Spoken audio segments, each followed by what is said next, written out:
Good morning सर्वांना. तर आपण 2 दिवस झाले बघतोय हेल्थ अँड न्यूट्रिशन किंवा त्याचे न्यूट्रिशन डिफिशियन्सी आणि its effect on our health हा टॉपिक आपण बघतोय. तर ह्या टॉपिक मध्ये आपण भरपूर गोष्टी आपण नवीन बघितलेल्या आहेत आणि मॅडम म्हटलं तसं आता शेवटचा दिवस आहे आणि जो ताला किंवा त्याची चावी आहे ना ती मिळणार आहे तुम्हाला सगळ्यात शेवटी. पण त्यासाठी थोडस रिवाइज करूया की 2 दिवस आपण काय काय बघितलं.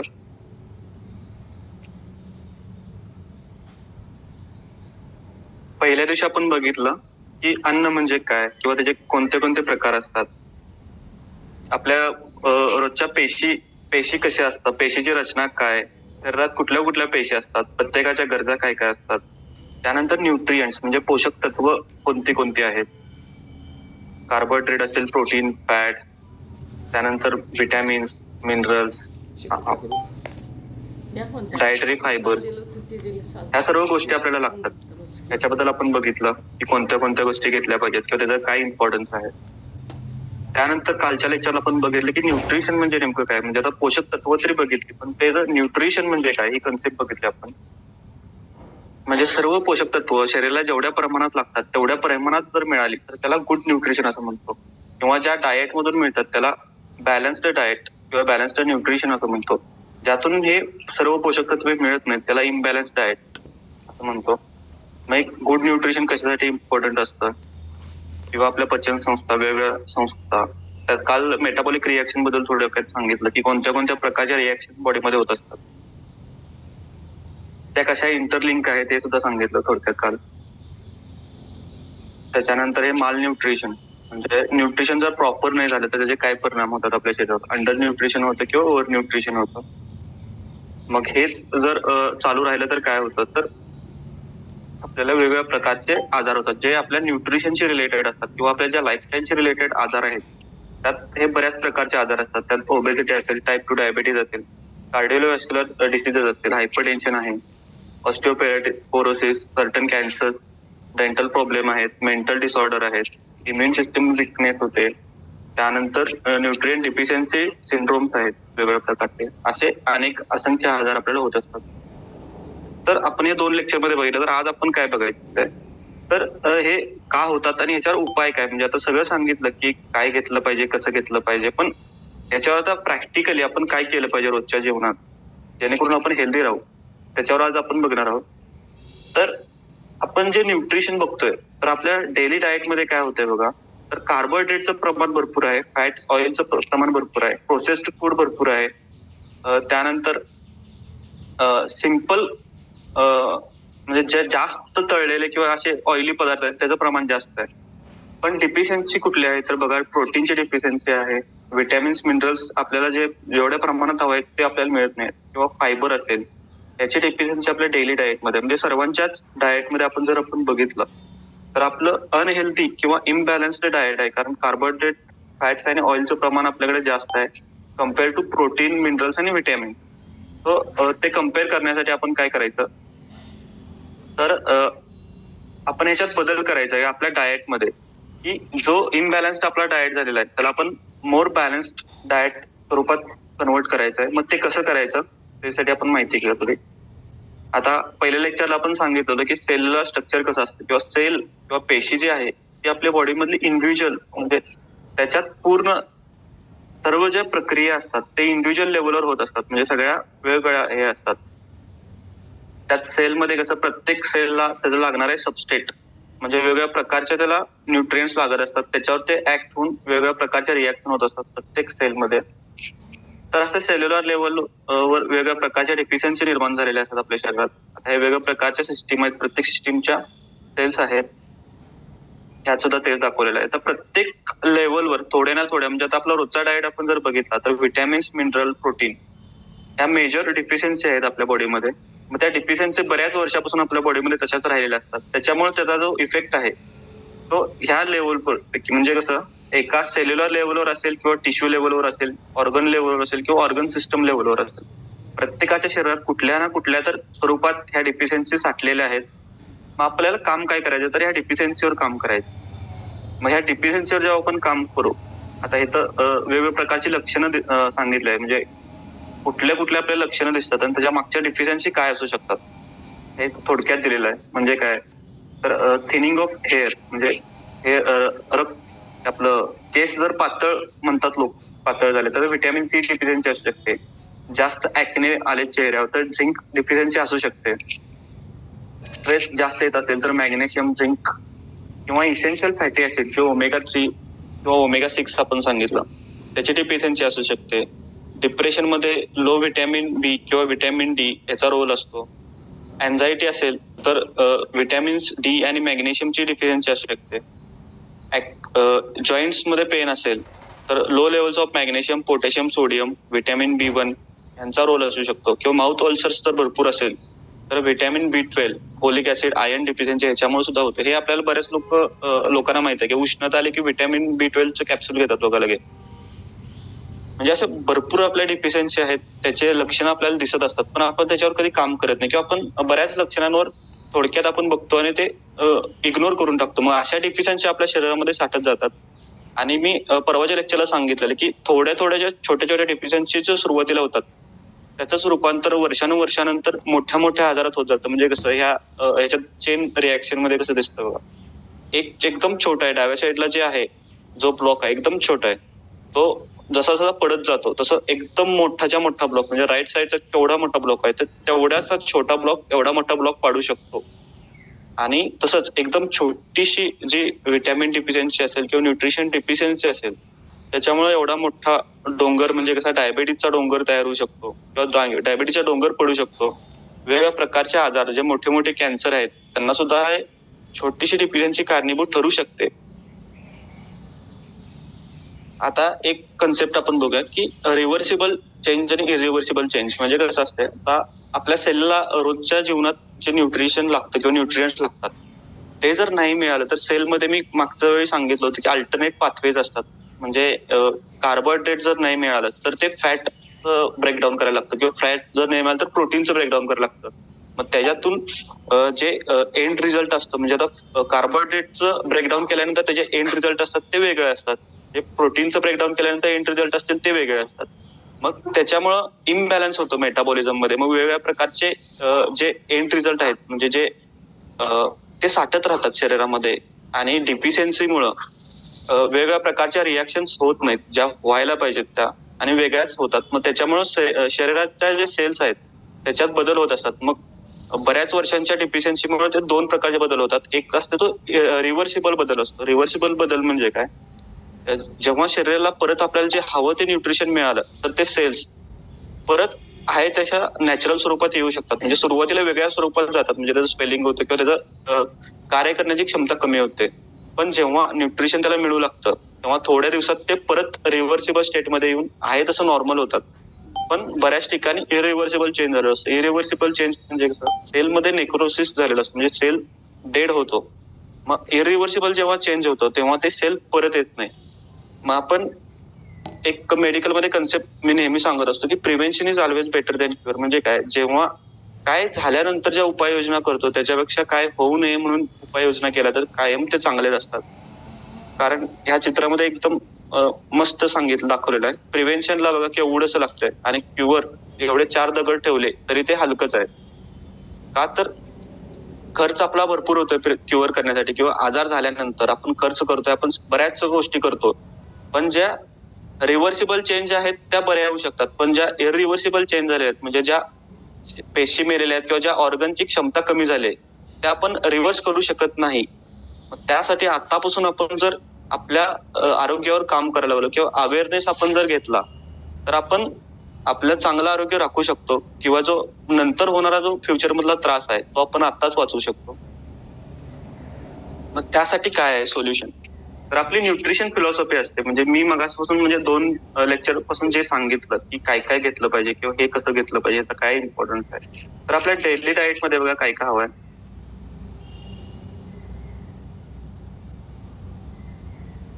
आता ह्यात बघा 40% कार्बोहायड्रेट हे आपण घेतच असतो फूड अँड फूड सप्लिमेंट मध्ये. 30% आपल्याला काय पाहिजे तर प्रोटीन्स पाहिजेत. 30% गुड फॅट्स पाहिजेत. बॅड फॅट नको आहेत. गुड फॅट मध्ये काय पाहिजे तर अनसॅच्युरेटेड फॅटी ऍसिड जे ओमेगा 3 असेल ओमेगा 6 असेल किंवा ओमेगा 9 फॅटी ऍसिड असेल त्याचं आपण कन्झम्पशन डेली केलं पाहिजे. जे व्हिटॅमिन्स आहेत टोटल सगळे व्हिटॅमिन्स सगळे मिनरल्स फायटोन्यूट्रियन्स, त्याच्यासोबतच आपल्याला पाहिजे एक्सरसाइज, हायड्रेशन म्हणजे प्रॉपर वॉटर इनटेक गेलं पाहिजे, आणि रेस्ट रोजची 6 ते 8 तास, मिनिमम 6 तास तरी पाहिजे किंवा 8 तास रेस्ट झाली पाहिजे रात्रीचं. तेव्हा आपण जे आपलं लाईफस्टाईल आहे ती हेल्दी लाईफस्टाईल आहे असं म्हणू शकतो. त्यानंतर आता अनेक कन्सेप्ट आहे, न्यूट्रिएंट डेन्सिटी आणि कॅलरी डेन्सिटी. म्हणजे आपण जेव्हा आहाराचं सिलेक्शन करू, म्हणजे कोणता आहार चांगला आणि कोणता आहार वाईट, तर त्यात आपण पहिलं बघितलं पाहिजे की त्यातून किती न्यूट्रिएंट्स मिळणार आहेत. न्यूट्रिएंट डेन्सिटी म्हणजे काय, वेगवेगळ्या प्रकारचे, म्हणजे आता एका अन्न पदार्थात वेगवेगळ्या प्रकारचे सगळे न्यूट्रिएंट्स आहेत, त्याला न्यूट्रिएंट डेन्सिटी म्हणतो. म्हणजे कसं, एकातच आपल्याला प्रोटीन्स भरपूर मिळत आहेत, कार्बोहायड्रेट मिळत आहेत, गुड फॅट्स मिळत आहेत, बरेचसे मिनरल्स आपल्याला भेटतात, तर ते न्यूट्रिएंट डेन्सिटी आपल्याला त्या अन्नाची जास्त आहे. त्याच्या उदाहरण म्हटलं तर सगळ्या प्रकारच्या पालेभाज्या असतील किंवा भाज्या असतील, फळं असतील, किंवा ते होल ग्रेन म्हणजे काय, होल ग्रेन्स म्हणजे ते मराठीत मला माहित नाही त्या नेमकं काय म्हणतात त्याला. होल ग्रेन्स, मिक्स धान्य, मिक्स पीठ किंवा मिक्स धान्य. हा, ते धान्य, मग त्याच्यामध्ये कसं न्यूट्रिशन म्हणजे न्यूट्रिएंट आहे त्याचं डेन्सिटी भरपूर असते त्याच्या कम्पेअर टू, म्हणजे कॅलरी डेन्सिटी असते. त्यात काय असतं, फक्त सगळ्या कॅलरीज असतात. म्हणजे प्रोसेस्ड फूड जे आहे त्यात काय असतं, तर एकदम कॅलरीज असतात, सगळं कॅलरी, पूर्ण ते अन्न घेतलं तर त्यात बाकीचं काय नसतं, म्हणजे ओनली कार्बोहायड्रेट्स किंवा फॅट्स असतात. त्याच्यात फ्राईड फूड असतील किंवा जे प्रोसेस्ड फूड असतील त्याच्यात. मग आपण जे अन्न आपण रोज घेतलं पाहिजे ते न्यूट्रिएंट डेन्स वालं अन्न घेतलं पाहिजे. मग त्यात काय काय पाहिजे बघा, 50% आपलं जे आहे त्यात फ्रुट्स आणि व्हेजिटेबल, जे सॅलड आपण म्हणतो, 50% आपण सलाड कन्झ्युम केलं पाहिजे डेली डाएटमध्ये. 25% प्रोटीन आणि 25% कार्बोहायड्रेट्स, फॅट्स, असं आपलं पाहिजे. आणि त्याच्यासोबत आता हे व्हेजिटेबल्स आणि फ्रुट्स घेतल्यानंतर आपल्याला व्हिटॅमिन्स, मिनरल्स, म्हणजे भरपूर 50% आपण जेव्हा व्हेजिटेबल मिनरल घेऊ तेव्हा आपल्याला व्हिटॅमिन्स आणि मिनरल्स जे आवश्यक आहेत ते आपल्याला मिळतात. त्याच्यासोबत पाणी मुबलक प्रमाणात आपण घ्यायचं. ह्या इटिंग हॅबिट्स आहेत हेल्दी. आपण हाय फायबर फूड घेतलं पाहिजे किंवा लॉट्स ऑफ फ्रुट्स आणि व्हेजिटेबल्स, म्हणजे भाजी, चपाती सोबत भाजी नाही खायची, तर भाजी सोबत चपाती खायची थोडी, किंवा भाकरी काय असेल तर, म्हणजे कार्बचं प्रमाण कमी आणि व्हेजिटेबलचं प्रमाण वाढवायचं आहे. त्यानंतर सॅच्युरेटेड जे फॅट्स आहेत जे घट्ट असतात, म्हणजे सॅच्युरेटेड आणि अनसॅच्युरेटेड मध्ये फरक काय असतो, तर जे रूम टेम्परेचरला घट्ट असतात ते सॅच्युरेटेड फॅट असतात, आणि जे लिक्विड स्वरूपात असतात ते अनसॅच्युरेटेड असतात. अनसॅच्युरेटेड फॅटचा वापर आपण वापर केला पाहिजे आणि सॅच्युरेटेड फॅट्स कमी वापरले पाहिजेत. त्याच्यानंतर जे मीठ आहे ते मिठाचं प्रमाण आपण कमी केलं पाहिजे, म्हणजे भरपूर प्रमाणात मीठ नाही खायचं. हेल्दी ऍक्टिव्हिटी केली पाहिजे, रोजचं आपला एक्सरसाइज झाला पाहिजे, आणि तहान लागू द्यायची नाही, म्हणजे तहान लागायच्या आधीच पाणी, जसं गाठ मॅडम म्हणतात, तहान लागायच्या आधीच पाणी प्यायचं. म्हणजे डेली जो आपला पाण्याचा इंटेक आहे तो आपल्या वजनाप्रमाणे तेवढ्या प्रमाणात लिटर्स मध्ये आपण डेली इंटेक केला पाहिजे. आणि ब्रेकफास्ट कधी स्किप नाही करायचं, डेली ब्रेकफास्ट केला पाहिजे. मग ह्यासाठी आपण 5 मील किंवा 3 मील्स म्हणजे पर डे असं प्लॅन करू शकतो. मग तो सगळे हेल्दी मील्स पाहिजेत त्यात. मग आपण आपला शेक घेऊ शकतो किंवा फ्रुट्स, व्हेजिटेबल, किंवा लंच मध्ये आपण हेल्दी वेगवेगळ्या प्रकारचे पदार्थ आहेत ते घेऊ शकतो, हेल्दी डिनर घेऊ शकतो. आता हे बरेच लोक मला म्हणतील की एक डाएट प्लॅन सांगा जनरलाइज. तर डाएट प्लॅन का नाही सांगायचा, तर प्रत्येकाचं बॉडी वेगळे आहे, प्रत्येकाचे रिक्वायरमेंट्स वेगळे आहेत, प्रत्येकाची लाईफस्टाईल वेगळी आहे. तर मी म्हणणार आज की तुम्ही 5 मीलचं डाएट घ्या, पण बऱ्याच लोकांना ते शक्य नाही, कारण त्यांची लाईफस्टाईल वेगळी आहे. त्यांचं रोजचं म्हणजे जे काम करत असतात त्याच्यामुळे त्यांच्या जे लंच ब्रेक असेल किंवा त्यावेळी ते घेऊ शकत नाहीत, त्यांच्याप्रमाणे आपल्याला ऍडजस्ट करावं लागतं. मग ह्यासाठी सोल्युशन काय, तर आपलं शतायुषी परिवार आहे. कारण ही जी फिलॉसॉफी आहे याच्यावर काम करते, तर आपली शतायुषी परिवार काम करत असते याच्यावर, न्यूट्रिशन फिलॉसॉफीवर. जे न्यूट्रिशन आहे ते सुद्धा प्रोव्हाइड करतं. एक्सरसाइज मध्ये तुम्हाला म्हणायचं असेल तर योगा बॅचेस आहेत, आपलं वर्कआउट बॅचेस आहेत, प्राणायाम म्हणजे रेस्ट, माइंडवर जे काम करतं ते प्राणायाम आपण काम करतो. त्याच्यानंतर वेगवेगळ्या प्रकारचे आपले वेलनेस कोचेस आहेत, योगा टीचर आहेत, 20+ डॉक्टर्स आहेत. हे सगळे आपल्या ह्याच्यावरच काम करत असतात. आपली लाईफस्टाईल कशी हेल्दी आणि हॅपी करायची ह्याच्यावर आपण शतायुषी परिवार काम करत असतो. त्याच्यामुळं जर आपल्याला डाएट प्लॅन करायचा असेल किंवा आपल्याला ह्यात बदल करायचा असेल, तर आपल्याला ज्यांनी ही लिंक दिली त्यांना तुम्ही विचारू शकता, ते आपल्याला नक्की मदत करतील. आपली हेल्दी आणि लाईफस्टाईल चेंज करण्यासाठी. तर आता सगळ्यात शेवटचा मुद्दा म्हणजे हे लॉकर, जे आरोग्याचा जे लॉकर आहे किंवा जी तिजोरी आहे ती बरेच दिवस झालं तशीच राहिली. बऱ्याच लोकांना त्यात हे असेल की बाबा हे नेमकं काय आहे, उत्सुकता लागली असेल. तर हा लॉकर किंवा ताला आहे, हा जर खोलायचा असेल तर ह्याच्या मागचं बघा. आता हा आहे साधं कुलूप आहे, याला काय लागतं, एक किल्ली लागते. एक किल्ली फक्त लावली तर हा ताला म्हणजे हा जे लॉक आहे ते उघडतं. पण हा लॉक जर आपण बघितला तर ह्या लॉक मध्ये बघा 3-4 प्रकारचे ते फिरवायचे आहेत, म्हणजे वेगवेगळ्या प्रकारचे कॉम्बिनेशन आहे. त्याला कॉम्बिनेशन लॉक म्हणतो. म्हणजे ह्यात दिसतंय बघा, हा एक आहे कॉम्बिनेशन, ह्याला गोल फिरवायचं असतं वेगळ्या विशिष्ट अँगल मध्ये. हा एक कॉम्बिनेशन आहे दुसरा, हा तिसरा आहे मधला आणि हा चौथा आहे. आता इकडच्या लेफ्ट साइडच्या इमेज मध्ये बघितला तर 1, 2 आणि 3 कॉम्बिनेशन वाला ताला आहे हा. तर प्रत्येक जो लॉक आहे तो वेगळा आहे, म्हणजे त्याचं कॉम्बिनेशन लॉक आपण म्हणतो तर ते वेगळं आहे. मग त्याच्यामुळे काय होतं तर बऱ्याच लोकांचा समज असतो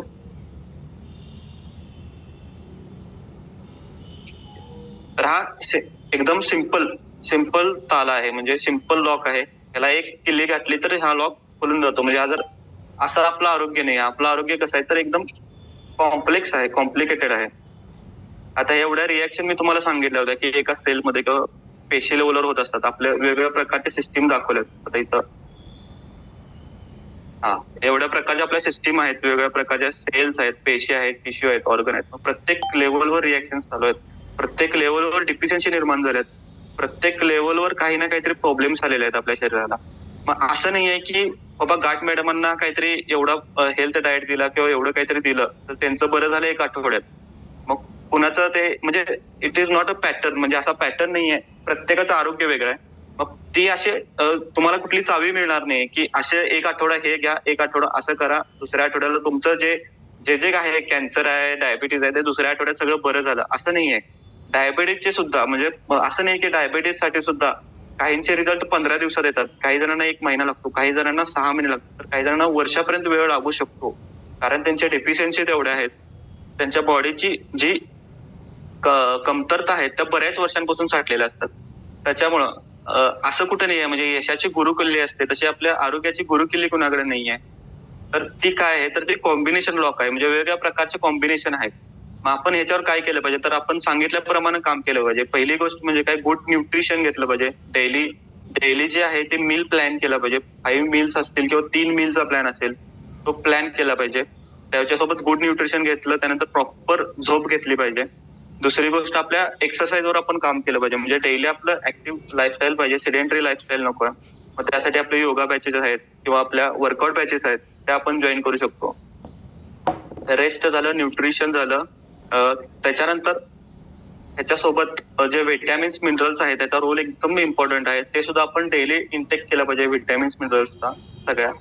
त्याच्यानंतर मग काय होतं तर बऱ्याच दिवसानंतर आपली ही लाईफस्टाईल जशी कंटिन्यू होते तसं एक एक आपला जो कॉम्बिनेशन आहे ते एक एक खोलत जातं. म्हणजे कसं, प्रोटीन आपण इंटेक करत गेलो तर ते प्रोटीनचा जो कॉलम आहे ते हळूहळू आपल्या बॉडीच्या ज्या डिफिशियन्सी घातलेल्या आहेत तो हळूहळू खुलत जातो. तसंच विटॅमिन्स मिनरल्स डेली कन्झम्पशन आपण वाढवलं तर ते दुसरा जो विटॅमिन्स मिनरलचा जो कॉम्बिनेशन आहे तो खुलत जातो.